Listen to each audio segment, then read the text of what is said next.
चलिए आज हम लोग शुरू करते हैं। सबसे पहले अब एसिड से पढ़ना स्टार्ट करना है, ठीक है। एसिड क्या है, कितने टाइप्स का होता है, क्या क्या प्रॉपर्टी है, इसको हमको पढ़ना है। तो बेसिक थ्योरी हम आपको सब बता दिए थे, Arrhenius theory, Lewis concept, Bronsted and Lowry theory, ये तीनों कंसेप्ट हम आपको बता दिए थे। तो एसिड जो है ये यहीं से आता है, ठीक है, आपको ध्यान में रखना है। एसिड जो है इसी सब कंसेप्ट से एसिड का प्रॉपर्टी डिसाइड किया गया है। तो अगर एसिड का डिफिनेशन देना हो तो एग्जैक्ट डिफिनेशन आप कुछ नहीं बोलेंगे, ठीक है। एसिड का वही हम लोग थ्योरी के हिसाब से डिफाइन कर सकते हैं, बाकी हम लोग उनके प्रॉपर्टीज को, उनके टाइप्स को पढ़ते हैं। तो सबसे पहले हम लोग देखते हैं टाइप्स ऑफ एसिड्स, एसिड कितने टाइप्स का होता है, ठीक है। देखिए एसिड जो है वो उनका टाइप्स जो है वो कैसे डिसाइड किया गया है, प्रॉपर्टीज के आधार पर, अलग अलग प्रॉपर्टीज के आधार पर। कैसे? सबसे पहला कहता है कार्बन कंटेनिंग के आधार पर एसिड्स को दो पार्ट में बांटा गया है। ध्यान से सुनिएगा, on the basis of presence of carbon, carbon के प्रेजेंस के आधार पर एसिड को दो टाइप्स में बांटा गया है। पहला ऑर्गेनिक एसिड, दूसरा इनऑर्गेनिक एसिड, उसको हम लोग मिनरल एसिड भी कहते हैं। ऑर्गेनिक एसिड क्या होता है, स्पीकर बंद रखो।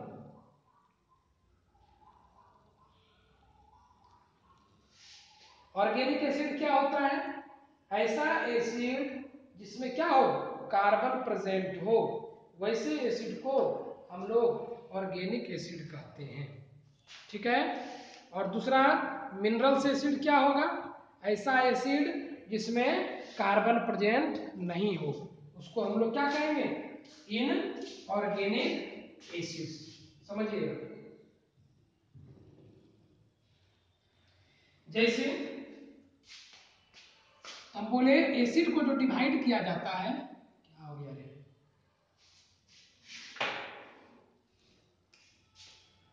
एसिड्स को जो डिवाइड किया जाता है बहुत सारे बेसिस पर किया जाता है।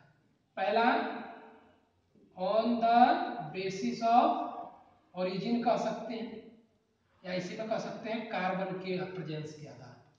तो कार्बन के प्रेजेंस के आधार पर एसिड को दो पार्ट्स में बांटा गया है, एक ऑर्गेनिक एसिड, दूसरा मिनरल एसिड। इसी को हम लोग इनऑर्गेनिक भी कहते हैं। ऑर्गेनिक एसिड किसको कहते हैं, समझिएगा ध्यान से। ऑर्गेनिक एसिड्स का मतलब होता है ऐसा एसिड्स जो किसमें मौजूद होता है, प्लांट में या एनिमल्स में। हम लोग लिखेंगे एसिड्स प्रेजेंट इन प्लांट्स और एनिमल्स, उसको हम लोग बोलते हैं ऑर्गेनिक एसिड्स। कहने का मतलब प्लांट या एनिमल में जो एसिड प्रेजेंट होता है इसमें क्या रहता है, कार्बन रहता है, याद रखिएगा। इसको पकड़ने का तरीका क्या है, इसके अंदर में कार्बन होता है। जैसे क्या क्या, जैसे कार्बनिक एसिड, एसिटिक एसिड, विनेगर जिसको आप लोग बोलते हैं, उसी तरह फॉर्मिक एसिड, ठीक है। चींटी में जो एसिड पाया जाता है that is formic acid. Citric acid, जितने खट्टे फल हैं उनमें जो एसिड पाया जाता है साइट्रिक एसिड। ये सब एसिड किसी न किसी प्लांट या किसी न किसी एनिमल्स में पाए जाते हैं, इसीलिए इनको ऑर्गेनिक एसिड कहते हैं। दूसरा मिनरल एसिड, एसिड जो कहाँ मौजूद हो, मिनरल्स के रूप में धरती के नीचे प्रेजेंट हो। Acids prepared from the minerals of the earth, अर्थ के मिनरल से जो एसिड प्रिपेयर किया जाए उसको हम लोग क्या कहते हैं, मिनरल एसिड, जो धरती के भीतर से मिलता है। जैसे sulphuric acid, nitric acid, hydrochloric acid, ये सब जितने एसिड्स हैं इनमें क्या है, इनको धरती के भीतर से निकाला जाता है, इसीलिए इनको हम लोग क्या बोलते हैं, मिनरल एसिड बोलते हैं। इसमें देखिए कार्बन नहीं है, गौर से अगर देखिएगा तो कहीं भी कार्बन नहीं, ये कार्बन नहीं है, ये Cl है, क्लोरीन। इन सब एसिड में कहीं भी कार्बन नहीं होता है, ठीक है।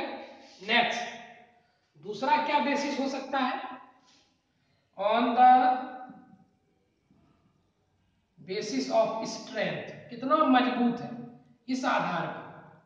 तो स्ट्रेंथ के बेसिस पर भी एसिड को दो पार्ट में बांटा गया है, एक को कहते हैं स्ट्रॉन्ग एसिड्स, दूसरे को कहते हैं वीक एसिड।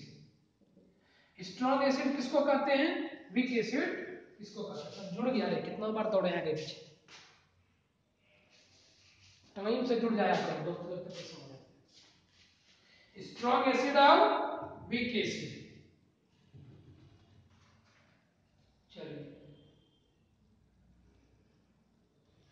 तो स्ट्रॉन्ग एसिड किसको कहते हैं, ध्यान से समझिएगा।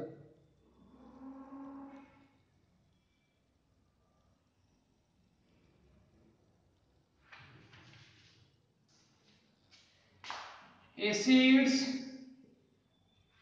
which easily dissociates into water या aqueous solution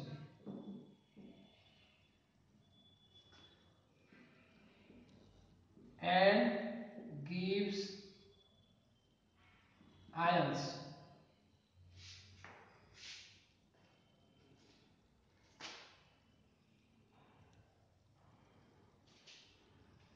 थोड़ा सा वर्ड मीनिंग बदल देते हैं, डिसोसिएट को आगे करना होगा, dissociates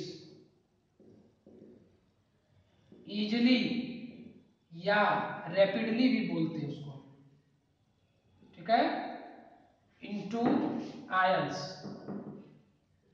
in an aqueous solution, तब वो अच्छा लगेगा लिखने में, इन एन एक्वस सॉल्यूशन। ऐसा एसिड जो क्या करे, एक्वस सॉल्यूशन में बहुत जल्दी बहुत तेजी से टूट जाता हो, ठीक है, और आयंस में बदल जाता हो, उसको हम लोग क्या कहते हैं, स्ट्रॉन्ग एसिड कहते हैं। और वीक एसिड किसको कहते हैं, तो acid which does not dissociate completely और easily into ions in an aqueous solution। ऐसा एसिड जो किसी एक्वस सॉल्यूशन में जल्दी से जल्दी आयंस में नहीं टूटे, उसको हम लोग वीक एसिड कहते हैं, ठीक है। हम लोग एसिड के प्रॉपर्टी को स्टार्टिंग में थ्योरी में पढ़े थे कि एसिड क्या करता है, वाटर में डिसॉल्व होने पर H+ आयन देता है।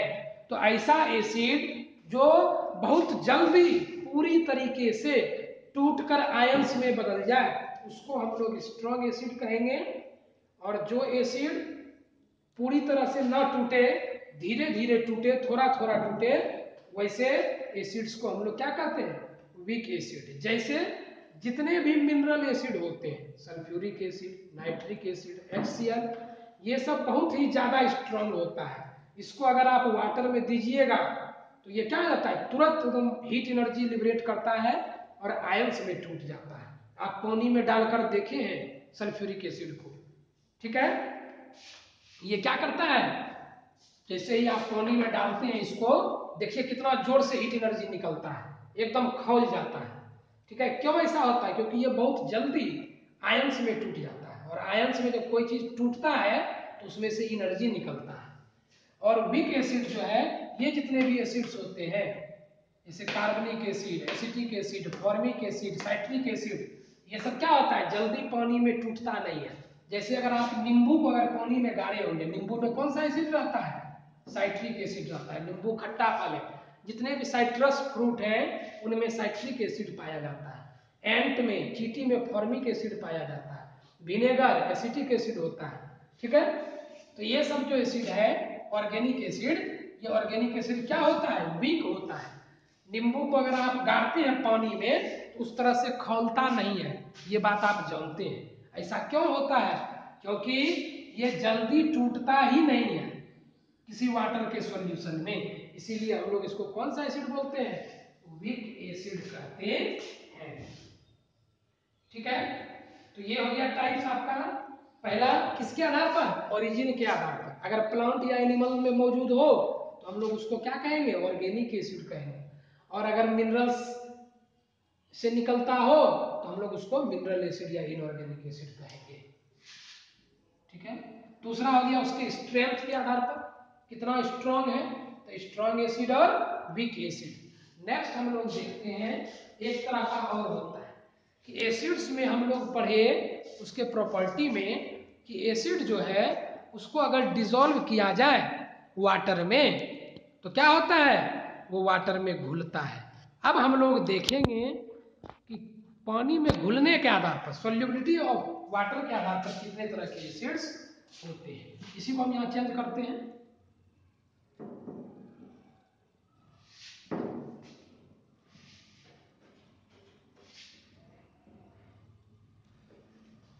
नेक्स्ट है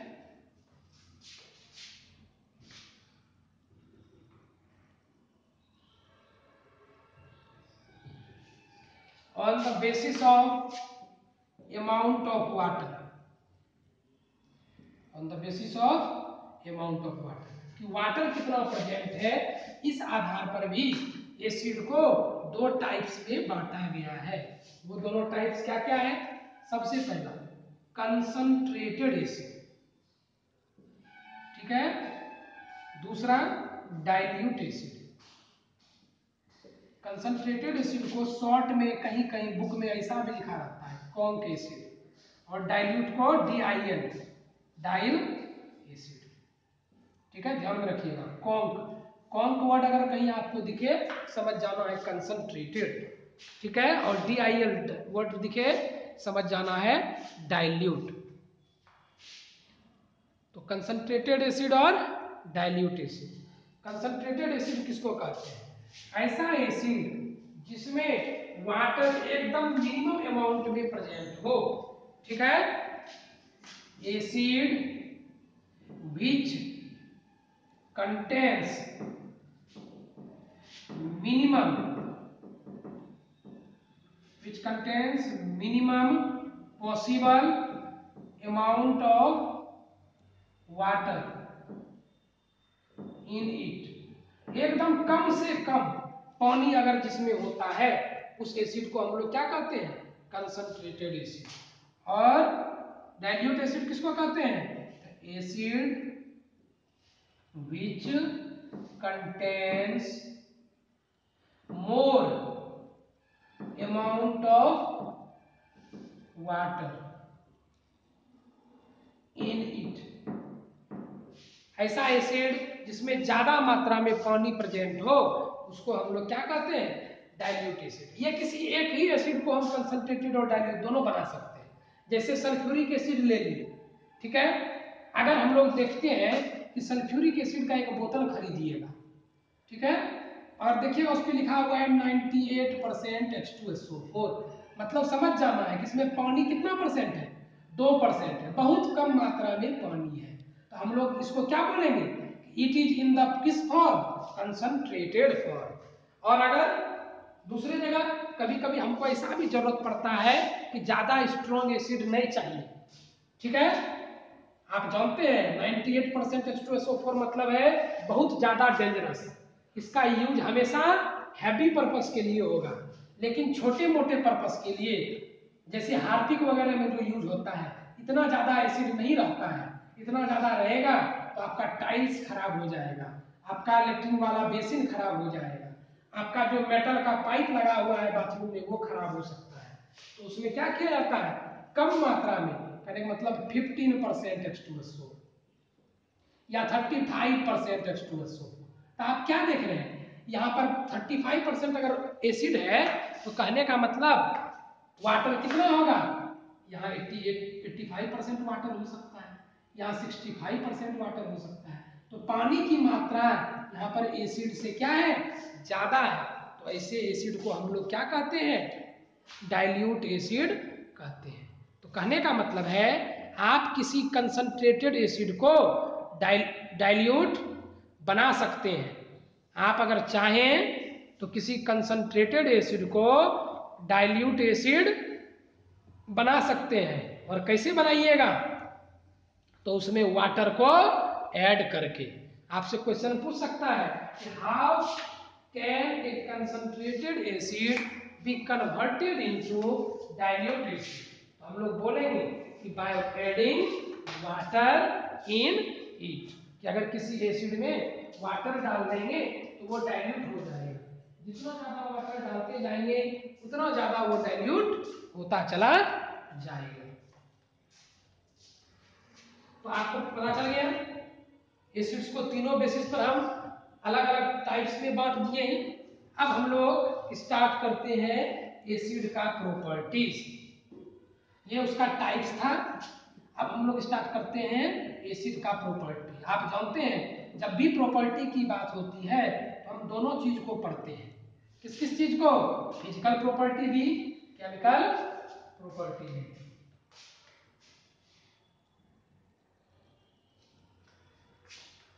ठीक है, तो हम लोग फिजिकल प्रॉपर्टी भी पढ़ते हैं, केमिकल प्रॉपर्टी भी पढ़ते हैं। तो चलिए दोनों को हम लोग पढ़ लेते हैं जरा।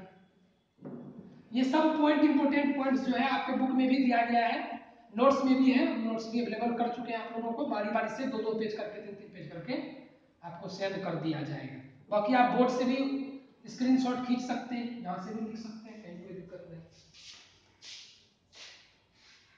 चलिए तो हम लोग स्टार्ट करते हैं प्रॉपर्टीज ऑफ एसिड्स। सबसे पहले हम लोग उसके कुछ फिजिकल प्रॉपर्टीज देख लेते हैं। फिजिकल प्रॉपर्टी,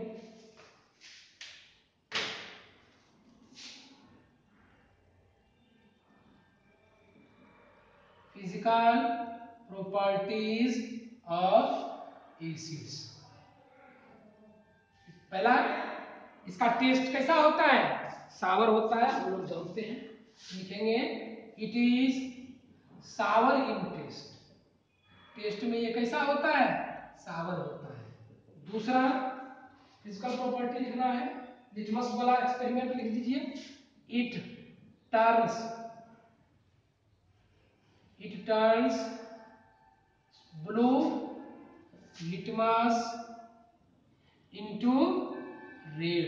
ब्लू लिटमस को ये क्या करता है, रेड में बदल देता है। तीसरा और क्या लिख सकते हैं,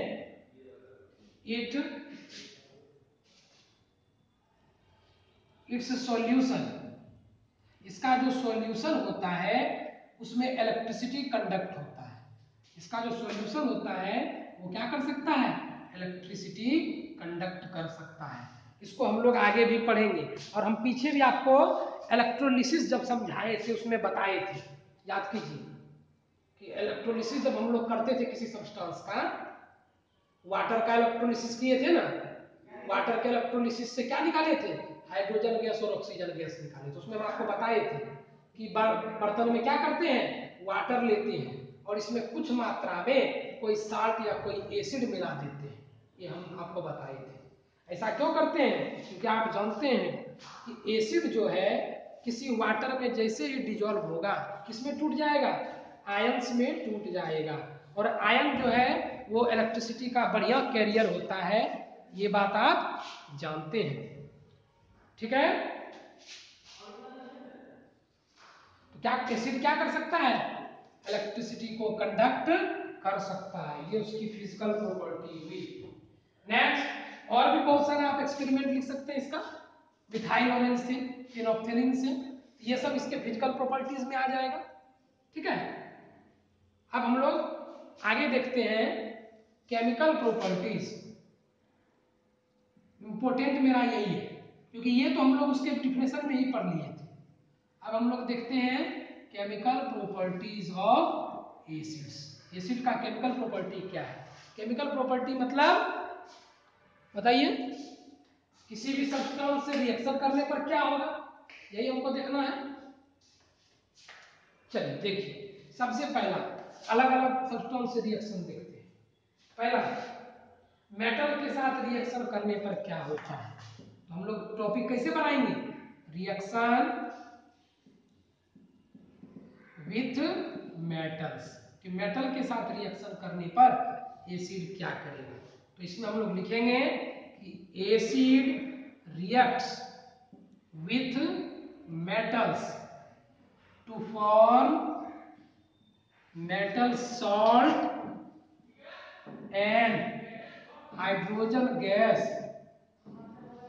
हाइड्रोजन गैस इज इवॉल्व। ठीक है, कि कोई भी एसिड जब किसी मेटल से रिएक्शन करता है,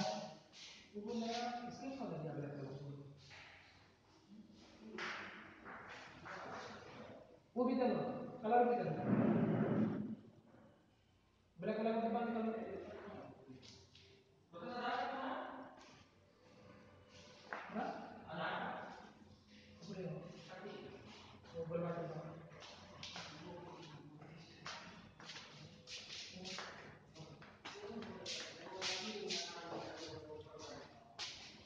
ठीक है, तो एसिड जो है वो क्या करता है, किसी मेटल से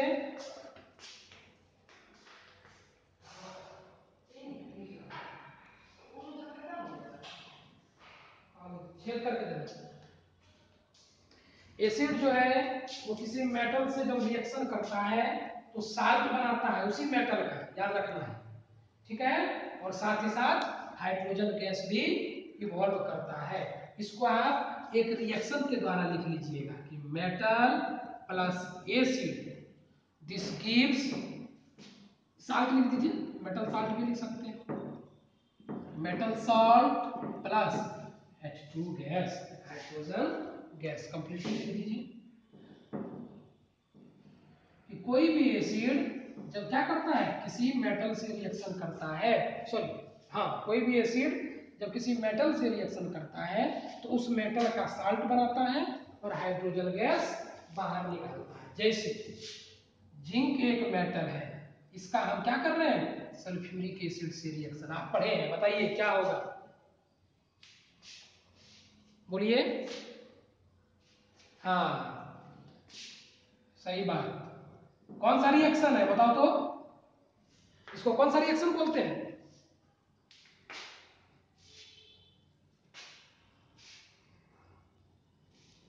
हाँ, डिस्प्लेसमेंट रिएक्शन, सही बात। एक मेटल दूसरे को क्या कर देता है, डिस्प्लेस कर देता है। हाँ ठीक है, ठीक है, चलिए।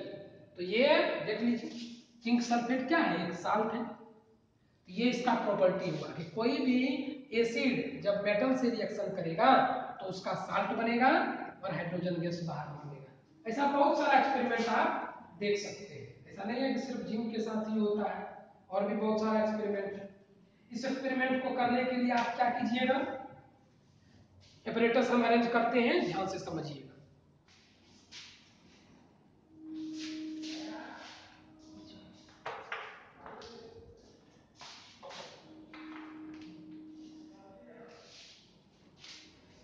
इसके लिए क्या करेंगे, देखिए ध्यान से,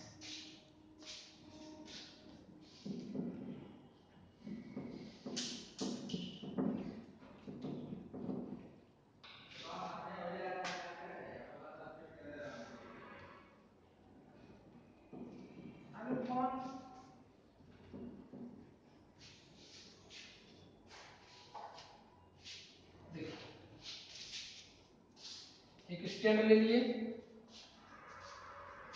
ठीक है, इसमें यहाँ पर क्लैंप रहता है, इस क्लैंप से क्या कर रहे हैं हम,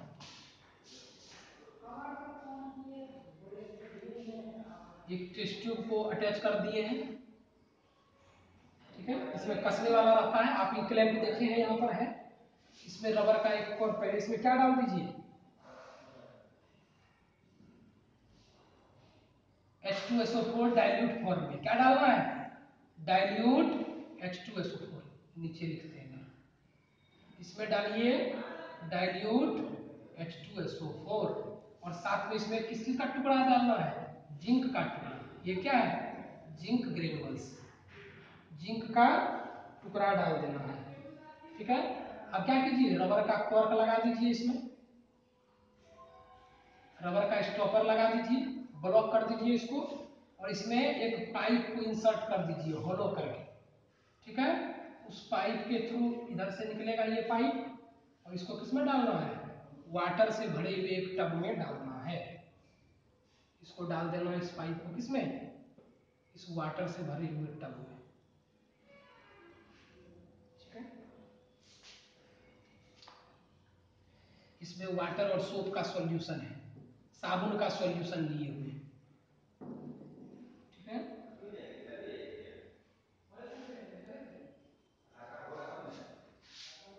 अब देखिए, ये हमारा क्या है, स्टैंड है, आप जानते हैं इसको हम लोग क्या बोलते हैं, स्टैंड बोलते हैं।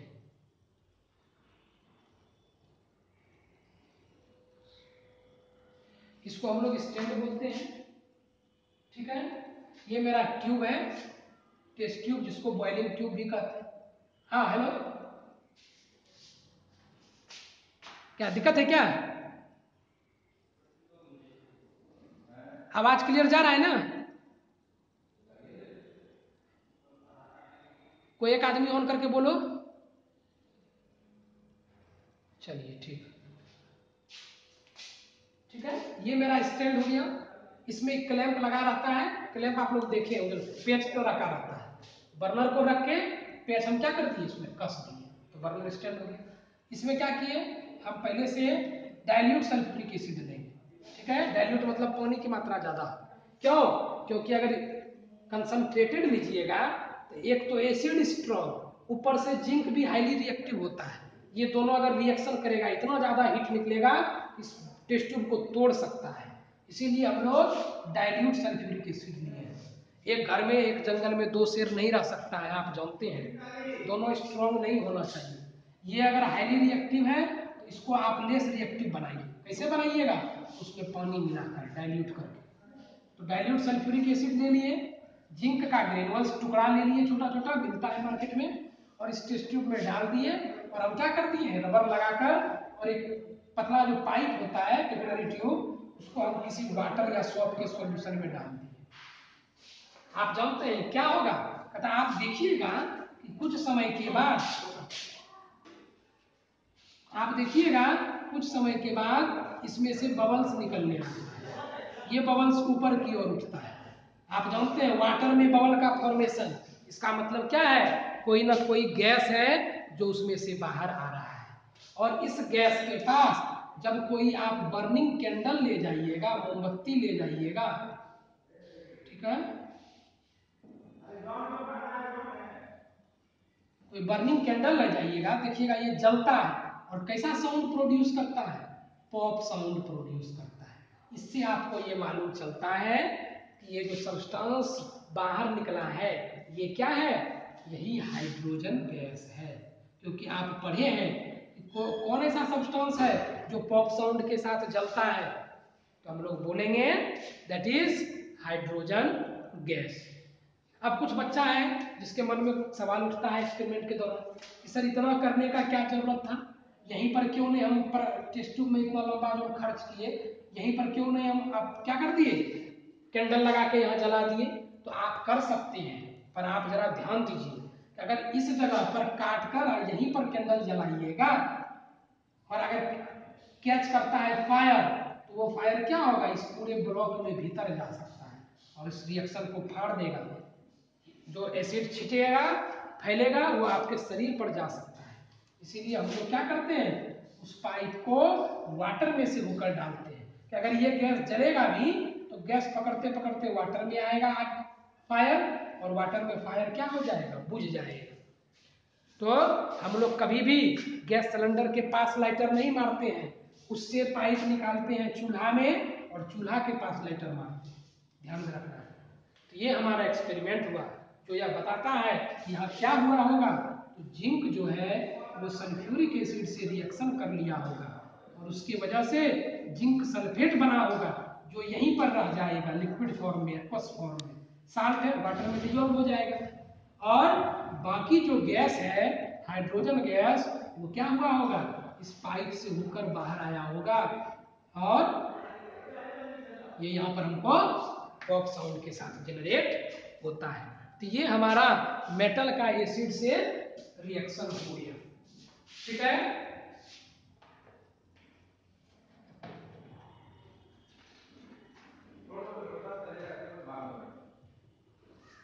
ठीक है, आज का क्लास हम लोग यहीं तक रखते हैं, नेक्स्ट बाद में देखेंगे। इस एक्सपेरिमेंट को आप लोग बनाइएगा।